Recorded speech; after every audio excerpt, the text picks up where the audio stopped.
السلام عليكم ورحمة الله وبركاته. ازيكم عاملين ايه؟ وحشتوني جدا جدا.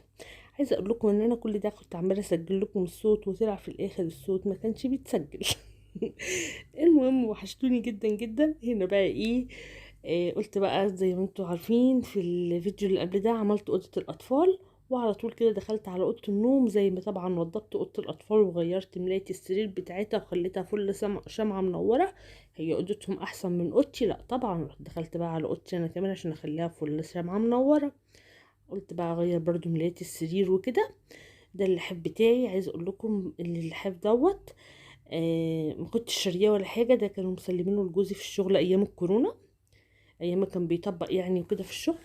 بجد يعني ده طبعا اللحافه اللي هي من الرخيصه دي، بس عايزه اقول لكم تحفه. يعني بقى مرتاحه فيه جدا وبحب استغطى بيه جدا كده، خفيف وفي نفس الوقت بيخليكي متدفيه كده. بجد رائع رائع يعني.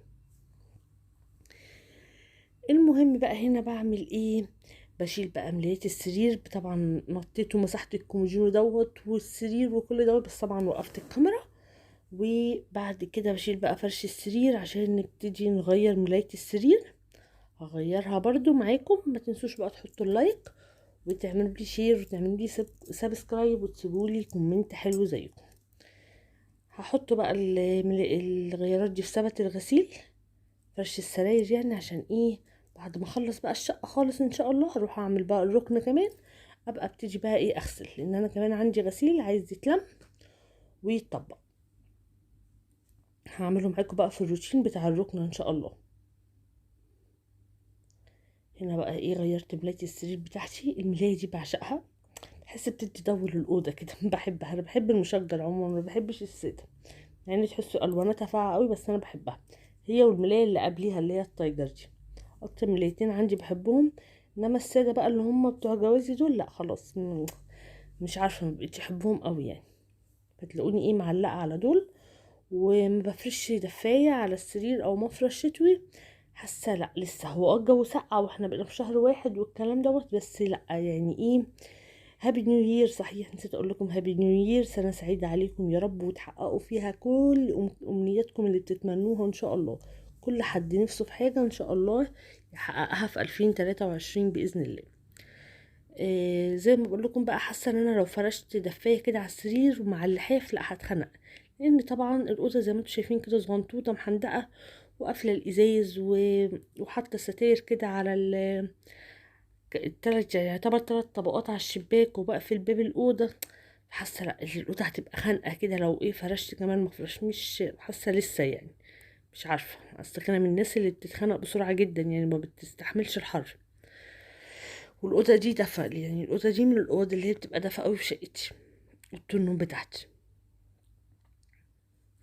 المهم بقى هنا انا كنت بعمل ايه؟ بمسح السراحه بفضيها كده، ودلوقتي برصها. مش عارفه ليه كنت جايبه الكاميرا على السرير ما جبتهاش على السراحه. ممكن معلش ما خدتش بالي من النقطه دي، فحقكم عليا يعني.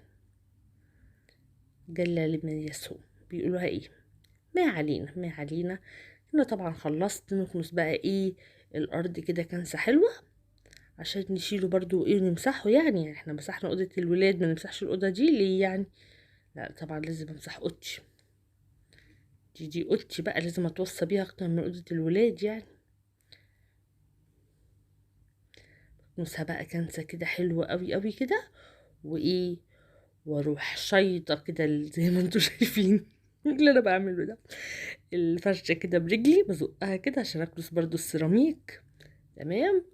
وهرجع اكنس تاني بالمكنسه العاديه يعني، بس ايه انا موسوسه كده حبتين 3 4 5 6 الى ما لا نهايه. المهم هكنس بقى كمان ايه الارض كده الحته التانية دي، وهشيلها بقى عشان نمسح الارض سوا.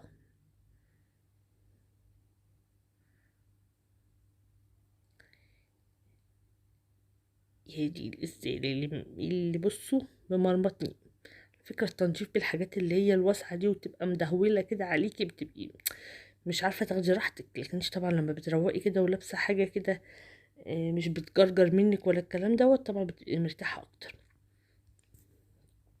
بس قلت اشجعكم يعني وانا بعمل، عشان تقوموا من تحت الغطا. شايفاك انت وهي اللي بتتفرجوا عليا مكسلين وقاعدين تحت الغطا وسايبين انا بعمل لوحدي، قوموا يلا انتوا هي كده نضفوا شقتكم كده وبطلوا كسل. تمام. والله اول ما بتبداوا تعملوا بتتدفوا كده وبتتحروا. انا عايزه اقول لكم ان انا كنت حرانه والله العظيم. فقوموا كده وعشان الدنيا ما تتطربش عندكم وتتعبوا، يعني بعد كده لما تيجوا تنضفوا هتتعبوا، انما لما نيجي نعمل كده حاجه حاجه كده بالراحه على مهلنا هتلاقوا الشقه دايما نظيفه. وتعبنا اللي احنا تعبناه في اول الشتاء خالص قبل الشتاء ما يدخل عشان نفرش بقى الفرش الشتوي والكلام دوت، وسجادنا بقى نضيف وكان مغسول يفضل نضيف ويفضل زي الفل كده. والارض بتاعتنا برضو تبقى دايما كده بتلمع وما فيهاش نقطه تراب. تحسي بقى وانت قاعده كده بنظافه، ما تبقيش قاعده شامه ريحه تراب من السجاد او ريحه تراب من العفش. لا، النظافه حلوه صدقوني، بتدي راحه نفسيه رهيبه. والشقه ذات نفسها بتحسي لا يعني ما بتبقيش مخنوقه منها او قاعده كده مكتئبه. لا بالعكس، كل يعني اليوم اللي بنضف فيه الشقه ده بحس بصوا بكون حابه الشقه قوي وحابه القعاد فيها ومش حاسه بملل ولا الكلام ده. انا رحت فين يا ولاد؟ حد لقاني؟ رجيت اهو الحمد لله، بحسب نفسي تهت. هنا ايه بقى، كنت غسلت طبعا البتاعه دي مطرح ما كنت بعمل اوضه الولاده، طبعا غسلتها وبرجع اركبها تاني. يلا بقى ايه، نسيق بقى الارض بتاعتنا كده بالموب الجميله دي. واللي هيقول لي فين البوب التانية زي البت نرمو كده، والله بستخدمها بس مرة ومرة، يعني استرجيها هرميها؟ يعني نرمي مش هرميها يعني يا حبيبتي، جبتها ودفعت فيها فلوس لازم استخدمها مع التانية. مش يا نرمو؟ كل سنة وانت طيبة يا حبيبتي وعيد سعيد عليكم يا رب. انتي وسالي حبيبة قلبي. إيه بس كده تمام. وايه اللي نلمع بقى الارض كده بالفوطه بتاعتنا. طبعا اوعوا اوعوا تفرشوا السجاد والارض مبلوله، اوعوا في الشتاء الارض بتنشف بصعوبه جدا. فخلي بالكم بيجيلكم حشرات والشقه تبقى يعني بلاش، يعني نشفوا الارض كويس جدا. ربنا يا رب ايه يبعد عن شقتنا اي حاجه وحشه، يعني الحشرات دي لعنه في البيت صدقوني، لعنه ما بعدها لعنه. بس كده بصوا بقى، الارض بقت بتبيق كده والسجاد بتاعنا لسه نضيف عشان احنا محافظين عليه، وكل حاجه كده ايه بتبرق كده.